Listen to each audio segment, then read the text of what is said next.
Au sommet, ce ne sont pas seulement deux personnalités différentes, deux idéologies différentes qui se rencontrent, mais aussi deux conceptions mutuellement exclusives de la coexistence des individus au sein d'une société et entre différentes sociétés. Au sommet, c'est un officier du KGB qui se rend. Pourquoi sur ordre ? Des dizaines d'hommes politiques, de généraux, de chefs de mouvement ou simplement de concurrents ont été empoisonnés, étouffés, brûlés dans des bains, jetés par les fenêtres, abattus dans leurs lits. L'homme qui a transformé le port de Lomonosov à Saint-Pétersbourg en une base de transit, de transport et de transbordement de drogue d'Asie vers l'Europe. L'homme qui a organisé les explosions d'immeubles à Moscou, la fusillade dans un théâtre et aussi les fusillades d'enfants dans les écoles à Beslan, dont le nom symbolise la torture, les meurtres, le chantage, l'enlèvement d'enfants, la destruction et la souffrance, c'est-à-dire les touristes, le destructeur.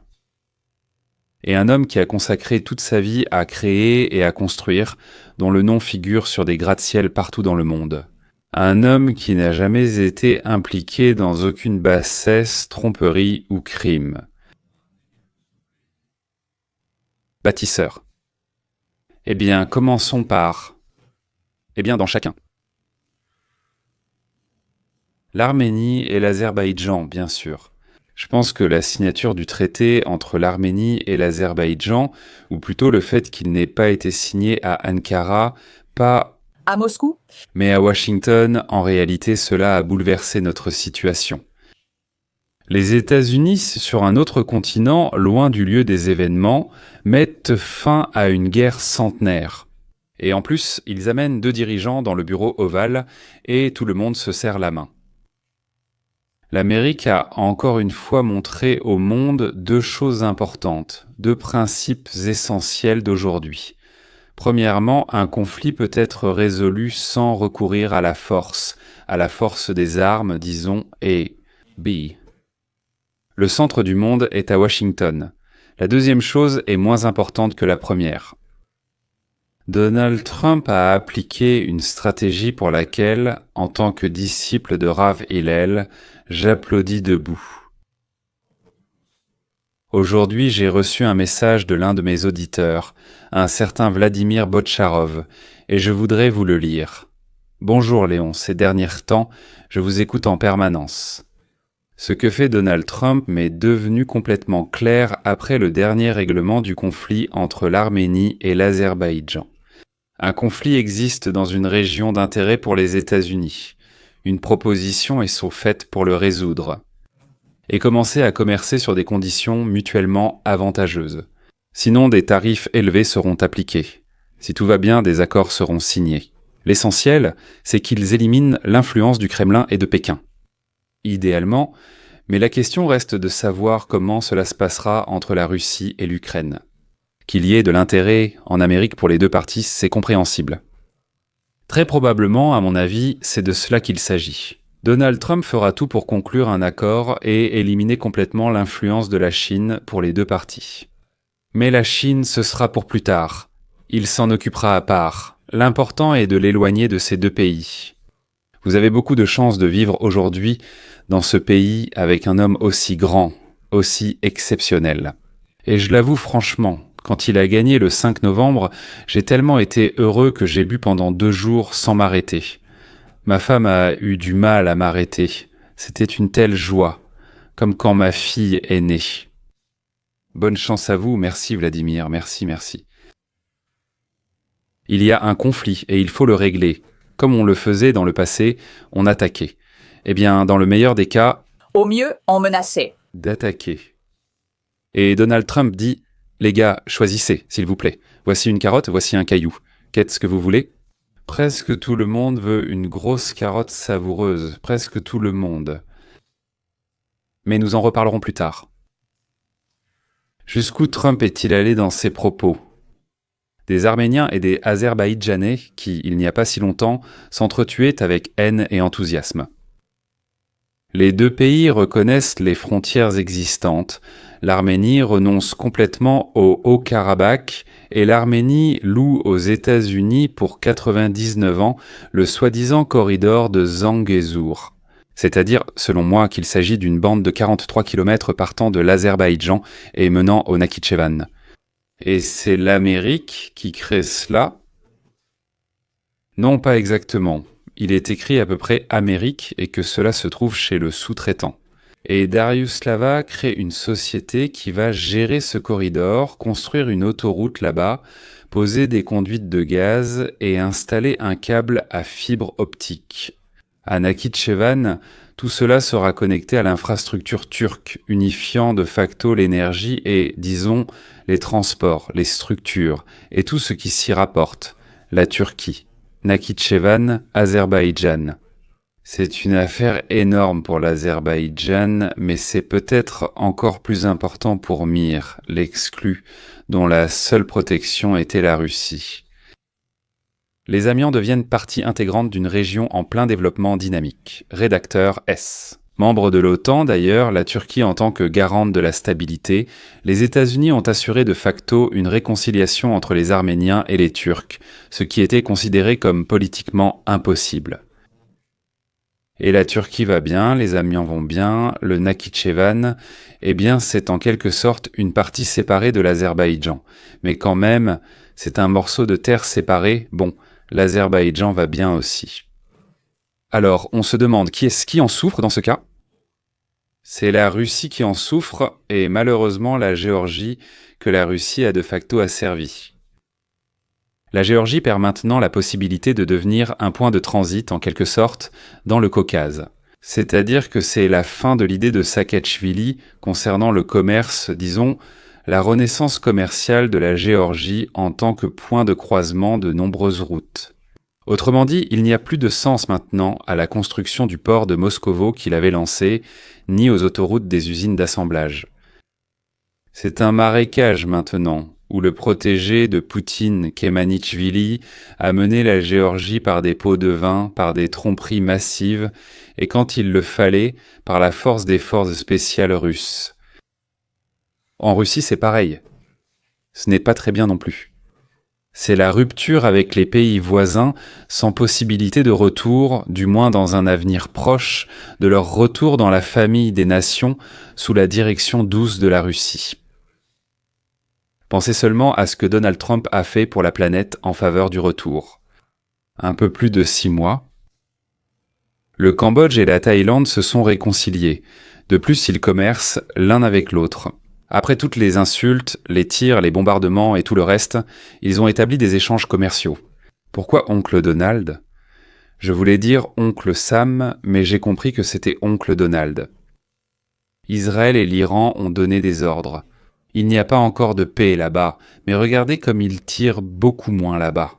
Dans cette région, le Rwanda et le Congo ont terminé une guerre qui durait depuis 30 ans, l'Inde et le Pakistan, malgré les provocations de la Chine, d'ailleurs, l'Égypte et l'Éthiopie. Tout le monde ne le sait pas. L'accord sur les ressources en eau entre la Serbie et le Kosovo pendant son premier mandat, la normalisation des relations. Eh bien, le plus grand et bien sûr le plus significatif, ce sont les accords d'Abraham avec les Émirats et Bahreïn. Des négociations sont en cours avec la Syrie, le Liban et l'Arabie saoudite. Si cette dernière parvient à un accord, la Syrie et le Liban suivront immédiatement.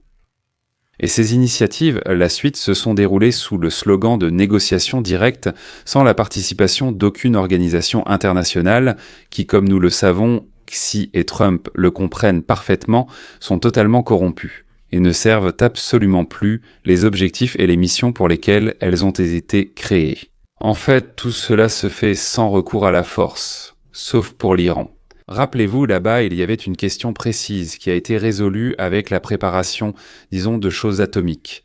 Pas très bonne. Et sur la base des relations personnelles entre les dirigeants, Donald Trump aime appeler, personnellement, discuter, convaincre et ainsi de suite. Si la politique russe était basée sur l'augmentation des revenus provenant des hydrocarbures, cela se faisait en attisant les conflits. Dans tous ces endroits où l'on extrayait, traiter et raffiner le pétrole et le gaz. Ainsi, les livraisons de pétrole et de gaz diminuaient et devenaient de plus difficiles, et le prix s'envolait. Ce qui, bien sûr, est bénéfique pour la Russie, qui est en fait, sinon la seule, du moins la principale source de revenus. La politique des États-Unis sous Donald Trump consiste à éteindre tous les conflits et à donner la possibilité de développer les liens, le commerce, l'échange de connaissances afin de réduire les dépenses, d'augmenter le volume des échanges et d'améliorer la vie dans tous les pays qui participent à cet échange.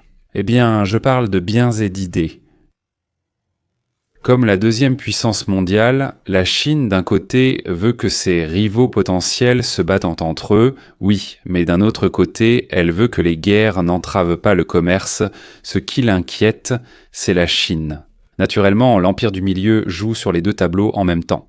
Eh bien, les pays font souvent cela, mais ils ne s'engagent ni dans l'une ni dans l'autre politique, pour ainsi dire. À ce jour, Trump surpasse, je ne sais même pas quel mot utiliser exactement. La Russie pratiquement partout dans le monde en enseignant aux dirigeants d'autres pays comment résoudre les conflits sans recourir aux armes, parce que la Russie et la Chine n'ont cessé d'enseigner comment utiliser les armes à la moindre occasion. Oui, et en ce sens, Trump est aussi un disciple de l'esclave Hillel, mais il ne le sait peut-être même pas lui-même. Poutine et son équipe du Kremlin ne l'ont peut-être pas encore compris, mais la façon dont ils veulent tirer les ficelles dans toutes les zones chaudes du monde est déjà désespérément dépassée. C'est comme regarder un film des années 40 du XXe siècle, bien sûr, et le comparer à Star Wars, au dernier. Ou même encore plus contrasté. Et surtout, la méthode de sabotage et de force, utilisée par l'ancien CIA, tout comme Ataï, le KGB et d'autres comme la Stasi, la Securitate, etc. Elle n'a pas d'avenir. Parce que la population de la planète observe les changements en cours et comprendra bientôt ce qu'ils signifient personnellement pour eux. À savoir une augmentation du niveau de vie, une sécurité accrue et un quadruplement des possibilités pour chacun d'entre nous. Sans même avoir commencé le combat, Donald Trump a déjà complètement démoli le concept russe. Tout comme l'Arménie, l'Azerbaïdjan, les pays baltes, la Hongrie, la Pologne, l'Inde, le Kazakhstan et d'autres encore observent et se disent « Est-ce que cela m'est profitable ?» Non, paix ou guerre. Si la paix est plus avantageuse, alors bien sûr la paix. Et là, la question se pose aussitôt avec Donald Trump, ou bien Vladimir Poutine, les États-Unis ou la Russie. Quel Poutine pour le Kremlin, bien sûr. Boum, non papa. Le fait que la signature de l'accord ait eu lieu à Washington, à des milliers de kilomètres des voisins Bakou et Erevan, oui, alors qu'ils sont à une demi-heure d'avion l'un de l'autre, ils ont traversé le monde entier pour venir ici. Cela a montré à qui il fallait baiser la bague ou l'anneau, comme on dit en russe. Aliyev, un diplomate oriental chevronné, a tout compris depuis longtemps. D'ailleurs, j'ai pris l'avion pour l'Azerbaïdjan lors des dernières élections, en tant qu'observateur électoral. Et déjà à cette époque, l'Amérique était en quelque sorte un grand et important ami. C'est pourquoi ils ont fait venir d'Amérique tout un groupe de personnes de la presse, des médias, pour qu'ils observent, puis qu'ils décrivent cela en Amérique.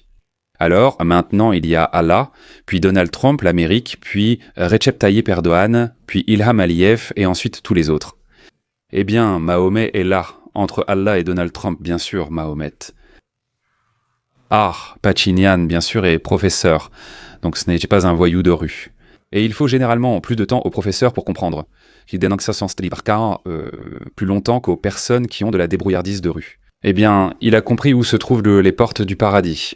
Et elle ne se trouvait même pas à Moscou.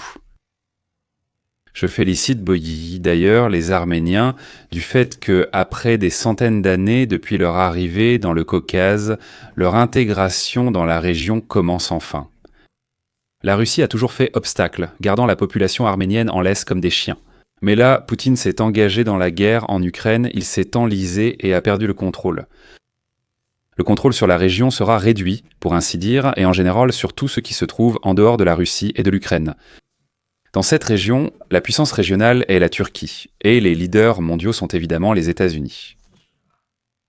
La zone d'influence de l'Empire russe a été repoussée. Bien sûr, le service fédéral de sécurité ne restera pas silencieux et inactif. Il y aura des assassinats, des sabotages, des provocations, comme ce que Poutine a fait autrefois au Tatarstan. Mais espérons que les servants de renseignement turcs et américains ne mangent pas non plus leur pain beurré pour rien. Et la Russie traverse un moment difficile. Trump fait pression pour mettre fin au carnage. Hier soir, dans Special Report avec Brett Bayer, des nouvelles importantes ont été annoncées. Le président Trump rencontrera Vladimir Poutine, président de la Russie, en Alaska vendredi. Trump a reconnu qu'il ne sera pas facile de mettre fin à la guerre de la Russie en Ukraine. En réalité, ce n'est pas simple. C'est très compliqué. Mais nous allons récupérer certaines choses, nous allons changer certaines choses. Il y aura un échange de territoire qui sera bénéfique pour les deux parties. Trump a annoncé un échange de territoire. Eh bien, pour l'instant, ni l'une ni l'autre des parties n'a accepté cela. Mais Trump aime généralement aller de l'avant et présenter les choses comme si elles étaient déjà faites. Le territoire qui sera échangé n'est pas encore défini, selon Brian. La Russie occupe environ 20% de l'Ukraine et l'Ukraine ne contrôle qu'environ 30 miles carrés de Kursk après avoir envahi la Russie l'année dernière. Qu'est-ce que Poutine a convenu avec l'Alaska pour que son avion ne soit pas abattu en volant vers un autre endroit? L'Alaska a été acheté à la Russie en 1867. La Russie avait bien sûr besoin d'argent après la guerre de Crimée. Le prix était de 7,2 millions de dollars, soit environ 200 l'acre. Maintenant, certains Européens de l'Est craignent que ce sommet ne s'oriente vers un moment semblable à Munich avant la Seconde Guerre mondiale. Le président ukrainien Volodymyr Zelensky a exclu de céder du territoire à la Russie, écrivant sur IC ce matin. Le président Trump a annoncé une rencontre prévue avec Poutine en Alaska. Très loin de cette guerre qui fait rage sur notre terre contre notre peuple et qui, de toute façon, ne peut pas se terminer sans nous, sans l'Ukraine. Zelensky se vante, bien sûr, oui. Il a déjà montré qu'il ne sait absolument pas négocier, il ne fait que gêner. D'un autre côté, si les États-Unis disent bon quelque chose et qu'ils n'êtes pas d'accord, alors il n'y aura plus de livraison. Les gars, qu'est-ce que vous faites, hein? Zelensky s'est précipité en Europe vers ses amis européens pour savoir s'ils pourraient le soutenir si Trump refuse. Mais je pense que, à part quelques mots de compassion et 2 ou 3 babioles avec cocaïne, ils ne pourront plus rien faire pour lui. Ils ont d'autres affaires plus intéressantes en ce moment, par exemple annoncer à l'Assemblée générale de l'Organisation des Nations Unies l'Organisation de la patrie du peuple palestinien. C'est-à-dire des groupes noms formés dans les camps, un mélange de sujets jordaniens et de bédouins. La population instruite de l'Arabie saoudite et des Émirats les qualifie de racailles et de populaces. La situation en Europe est tellement incertaine que les gouvernements de plusieurs pays essaient par tous les moyens de montrer aux millions de musulmans vivant dans leur pays qu'ils partagent leur désir d'aider leurs frères à Gaza et de punir les juifs cruels, grossiers et ignorants. Cependant, ils ne les appellent pas juifs, mais sionistes ou israéliens, car il n'est pas convenable de dire juifs. Malgré l'Holocauste, si un génocide se produisait contre les Israéliens, ce serait perçu différemment. Ce sont d'autres juifs, et les sionistes sont de mauvais juifs. Tout ce qu'ils veulent dire ici, c'est juif. Qui veut vivre dans sa patrie, rien de plus. On ne sait pas qui a demandé la rencontre, je veux dire Poutine ou Trump. Mais alors ça est clairement nécessaire à la Russie et pas tellement aux États-Unis. C'est pourquoi je pense que les nouveaux tarifs imposés à l'Inde pour l'achat de pétrole à la Russie ont conduit à la demande de la Fédération de Russie et mèneront à une rencontre prévue vendredi prochain en Alaska. Et moi je pense que ce n'est plus une tactique de temporisation parce que, bon, une semaine de plus, oui, ce n'est pas grand-chose, une semaine passera. Mais en réalité, c'est enfin le point à partir duquel la Russie va entamer des négociations. Encore une fois, ce sera lent, ce sera une temporisation, il y aura toutes sortes d'exigences stupides et ainsi de suite. Ensuite, ils augmenteront les taxes pour l'Inde ou pour quelqu'un d'autre. Dire s'ils ont des taxes, cela peut aussi être un droit de douane. Et l'Ukraine déclare que 20 000 de ses enfants ont été capturés par des soldats russes. Des experts en politique étrangère affirment que les tarifs de Trump sur l'Inde ont poussé Poutine à accepter ce sommet. Trump dit qu'il va doubler les tarifs sur l'Inde. L'Inde, grand importateur de pétrole russe, n'en importait qu'une petite quantité avant l'invasion à grande échelle de la Russie. Actuellement, environ 40% de son pétrole provient de Russie. S'il est vrai que la Russie a déporté des milliers d'enfants ukrainiens, il semble que ce soit le cas. À suivre. Ils devront tous les rendre un par un selon la liste. J'espère que cela figurera dans le traité que Poutine discutera avec Trump. Je suis d'accord avec Trump pour dire que Zelensky n'est absolument pas nécessaire là-bas. Maintenant que le président Trump et Poutine se préparent à leur rencontre vendredi, le président ukrainien Volodymyr Zelensky déclare que son peuple ne cédera aucun territoire à la Russie. Un accord est-il envisageable? Victoria Kutz, ex-conseillère adjointe à la sécurité nationale, nous en parle. Victoria, merci d'être ici. Beaucoup de choses ont changé au cours des dernières 24 heures. Absolument. La question principale ici, c'est ce à quoi Lucas a fait allusion. Nous avons vu cela en 2014 lorsque la Crimée était en jeu. Poutine a demandé un accord de paix. Un accord de paix a été conclu. 8 ans après, la guerre actuelle en Ukraine a éclaté, mettant fin à ces accords. Il a pu obtenir un avantage militaire significatif et se préparer à l'invasion. Êtes-vous inquiet que ce soit exactement ce que veut accomplir Vladimir Poutine cette fois-ci? Geler et suspendre cela pour éviter les tarifs et les sanctions maintenant, puis une nouvelle escalade militaire plus tard. Brian, votre inquiétude est légitime. Cependant, je pense que le président Trump est très différent du président Obama à cet égard. Et je pense que le président Trump est intéressé à résoudre cette guerre à partir d'une position de force. Regardez ce qu'il a fait avec l'OTAN. C'est très différent de ce qu'a fait le président Obama. Il a obligé nos alliés de l'OTAN à s'engager à consacrer 5% de leur produit intérieur brut à la défense. Et cela dépasse les capacités de la Russie. Comme l'a rapporté Lucas, ils produisent beaucoup plus de munitions que nous. Nous devons nous en charger, mais c'est faisable. Les économies de l'Union européenne et des États-Unis placent la Russie dans une position embarrassante. Et Vladimir Poutine a beaucoup d'autres problèmes économiques. Vous avez raison, l'Inde, notre partenaire et allié, jouera un rôle crucial dans ce domaine. Donc oui, le président a été ferme avec eux ces derniers temps et il doit l'être pour attirer leur attention. Mais c'est une relation qui peut vraiment renforcer sa position de force dans ces négociations. Puis-je poser une question? Est-ce qu'un côté veut obtenir plus que ce qu'il a pris et plus que ce qu'il peut prendre? Et l'autre côté veut que les Russes quittent contre son territoire, mais elle ne peut pas les y contraindre. Alors que faire? Zelensky affirme ne pas vouloir céder 1 centimètre de terre. Le président a déclaré hier qu'il envisage un échange de territoire, si on regarde la carte. 20% de l'Ukraine est actuellement sous contrôle russe. Quel échange de terre, selon vous, pourrait avoir lieu ici? Quand Zelensky dit « Je ne suis absolument pas intéressé par la cession d'aucun de ces territoires que vous voyez là en rouge aux Russes », Je pense que la Russie et l'Ukraine adopteront évidemment des positions maximalistes lors des négociations. Et Poutine a légèrement modifié sa volonté de rencontrer Zelensky. Il y a 10 jours, c'était absolument exclu. Il ne l'aurait jamais fait. Maintenant, apparemment, il y a certaines circonstances dans lesquelles il accepterait. Voyons ce qui se passera le 15 août. Mais concernant l'échange de territoire, si l'on revient à la fin de la Seconde Guerre mondiale et à la création de l'Empire soviétique en Europe de l'Est, je pense que vous le savez. Et tous ces pays, y compris l'Ukraine, y compris l'Azerbaïdjan et l'Arménie, dont les dirigeants étaient hier à la Maison-Blanche pour signer un accord de paix historique, étaient tous sous la domination soviétique. Mais les États-Unis ne l'ont jamais reconnu. Nous les avons toujours considérés comme des États souverains et indépendants. Au Congrès, nous avions chaque année la Semaine des Nations asservies. Finalement, elles ont retrouvé leur liberté. Donc, je pense que l'essentiel est de ne reconnaître aucune domination russe sur le territoire ukrainien. Et Zelensky l'a dit en février, lorsqu'il en a parlé, qu'il ne reconnaîtra jamais cela. C'est son droit. Les négociations seront difficiles.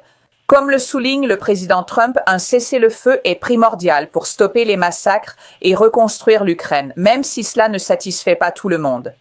J'ajouterai à cela que la majorité des Ukrainiens, d'après ce que j'entends dans mes échanges personnels, mes conversations et les sondages, veulent la paix. Ils sont prêts à céder la partie orientale du pays à la Russie, mais ils sont préoccupés par la possibilité d'une attaque potentielle de la Russie. Disons, après un certain temps, dans quelques années, Si Donald Trump garantit la sécurité maintenant et la sécurité dans les années à venir, alors l'Ukraine cédera le territoire. Comment Donald Trump, dont l'objectif principal est de mettre fin à la guerre, va-t-il garantir cela? Je ne sais pas. Peut-être qu'il le sait et qu'il pourra convaincre les Ukrainiens. Après les résultats du sommet en Alaska, j'organiserai un sondage auprès de la population. Un référendum avec une question très simple. Voulez-vous continuer la guerre et essayer de chasser l'ennemi de votre territoire? Ou voulez-vous la paix selon les conditions proposées par Poutine, ou Trump ou Poutine avec Trump? Et ensuite, tous les participants décideront, tous les Ukrainiens décideront comment agir par la suite si l'Ukraine reçoit une proposition digne, mais vote pour la guerre. Les États-Unis doivent quitter cette région et s'occuper d'établir la paix dans tous les autres points chauds de la planète. Et que les frères, les cousins slaves, règlent alors leurs affaires entre eux. À la fin de ce sommet, nous saurons s'il existe une telle proposition pour l'Ukraine. Pas de folie, Pitbull n'est pas les idées folles de Poutine sur le désarmement total de l'Ukraine et ce genre de choses, mais quelque chose qui garantira les conditions dont j'ai déjà, pour ainsi dire, discuté. Donc 2 semaines, peut-être même un peu moins. Et nous saurons s'il existe une issue à cette longue et sanglante boucherie ou si la Russie n'est pas encore rassasiée d'actions militaires, de guerre, de meurtres ou de sang. Destruction. Mais c'est cela. Eh bien, comptons 10 jours à partir d'aujourd'hui et nous verrons. Au revoir.